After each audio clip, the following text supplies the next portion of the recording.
Olha, com a chegada do ENAMIT, o Exame Nacional de Avaliação da Formação Médica começou uma verdadeira corrida. Faculdades, estudantes, todo mundo buscando a melhor preparação possível. E, claro, o mercado de cursinhos preparatórios explodiu. Só que no meio de tanta oferta surge uma dúvida fundamental. O que exatamente as instituições de ensino estão comprando? É só um treino para o dia da prova? Ou é uma ferramenta de inteligência pedagógica de verdade? É exatamente isso que a gente vai desvendar agora para ajudar a tomar a melhor decisão. Para a gente responder essa pergunta, nosso roteiro aqui é bem simples. Primeiro, vamos entender qual é o desafio do ENAD. Depois, a gente mergulha no que é um simulado e logo em seguida no que é um diagnóstico. A partir daí, a gente coloca os dois lado a lado e no final apresentamos as ferramentas para que a escolha certa seja feita. Vamos lá? Bom, para começar, vamos entender o cenário.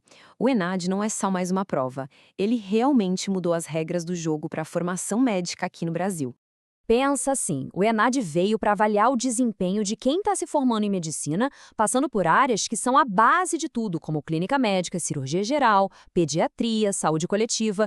E o resultado não é só para constar, não. Ele pode ser usado até para classificar nos programas de residência.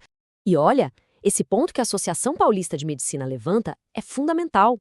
O ENAMED avalia a qualidade do curso, da faculdade. Ele não foi feito para dizer se um médico individualmente está apto para exercer a profissão. São duas coisas diferentes que se complementam, mas não são a mesma coisa. E aí que está o pulo do gato, sabe? Essa distinção coloca as instituições numa encruzilhada. Qual caminho seguir? O foco deve ser só em treinar o comportamento para passar na prova? Ou a gente deve ir mais fundo e realmente diagnosticar as falhas de competência para poder agir em cima delas? Então vamos explorar o primeiro caminho, que é o que a gente mais vê por aí, o simulado, que tem um foco total no treino comportamental. A ideia por trás do simulado é bem direta: imitar o dia do exame de verdade. O mesmo tempo para fazer a prova, o mesmo estilo de questão, até aquela pressão no ar. O foco todo aqui é no preparo psicológico, no condicionamento estratégico. E não dá para negar, isso funciona. A ciência já mostrou que essa prática de fazer testes, o tal do efeito teste, ajuda a gente a guardar a informação por mais tempo. Sem contar que fazer vários simulados ajuda a diminuir a ansiedade e deixa a pessoa mais à vontade com o formato da prova. São benefícios reais, comprovados.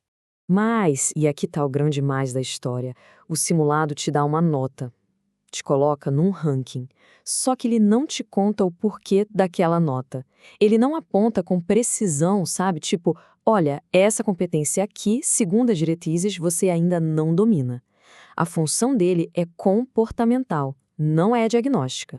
Beleza, agora vamos para o outro lado da moeda, o caminho do diagnóstico.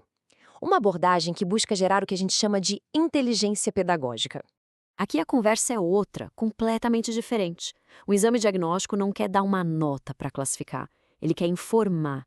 O objetivo dele é criar um mapa bem detalhado das forças e fraquezas de cada estudante, para que a faculdade possa tomar decisões pedagógicas com base em dados concretos. E como é que ele faz isso? É mágica? Não, é ciência pura. A força de um bom diagnóstico está em dois pilares técnicos. Primeiro, a construção de uma matriz de referência, que a gente chama de blueprint. E segundo, o uso da teoria de resposta ao item, a famosa TRI, a mesma usada no Enem. Pensa no blueprint como a planta baixa da prova. Ele garante que a avaliação seja um espelho fiel do que se quer medir. Primeiro, você lista todas as competências necessárias, depois as áreas de conteúdo e, por fim, define quantas questões vão cobrir cada um desses pontos, para ter certeza de que nada importante ficou de fora. E aqui, gente, tá uma das maiores viradas de chave, a TRI. Na teoria clássica, a sua nota depende muito da prova que você fez. Se era fácil, a nota sobe. Se era difícil, a nota desce. Com a TRI, não. Ela mede a proficiência numa escala única, que não muda. Isso quer dizer que dá para aplicar provas diferentes, em momentos diferentes, e medir com precisão se a pessoa realmente aprendeu mais ou não. Ok, agora que a gente já entendeu os dois lados, bora colocar eles frente a frente. Chegou a hora da comparação direta. E isso é a coisa mais importante para se ter em mente. Não é que uma ferramenta seja boa e a outra seja ruim. É que são duas ferramentas com dois propósitos completamente distintos. E essa tabela resume tudo de forma brilhante. Olha só, a finalidade do simulado é treinar, a do diagnóstico orientar a ação pedagógica. O simulado, na maioria das vezes, nem tem um blueprint claro. Já no diagnóstico, ele é obrigatório. O simulado te dá uma nota bruta, o diagnóstico, uma medida de proficiência. Mas a maior diferença, na minha opinião, está na devolutiva e na capacidade de medir o quanto se aprendeu de verdade. É aqui que o jogo muda de verdade. Um simulado, na melhor das hipóteses, te dá um gabarito comentado. O diagnóstico te dá um superpoder. Ele entrega um mapa personalizado que mostra exatamente quais competências precisam de mais atenção e até sugere o que fazer. Ele já é, por si só, uma ferramenta de aprendizado. Beleza, tudo isso é ótimo, mas e na prática? Como uma instituição de ensino faz a escolha certa na hora de contratar um fornecedor para ajudar nessa preparação? Vamos para a parte que interessa. Então, na hora de conversar com o fornecedor, aqui vão as perguntas de ouro que precisam ser feitas. Primeiro, vocês têm um blueprint documentado para essa avaliação? Segundo, as questões são calibradas usando TRI? Terceiro, a devolutiva que vocês dão vai além de acertou ou errou? É possível medir a evolução real do estudante ao longo do tempo? E por último, mas não menos importante, o teste tem evidências de validade e segue padrões internacionais? E é bom deixar isso bem claro, né? Uma coisa não anula a outra. Elas são complementares.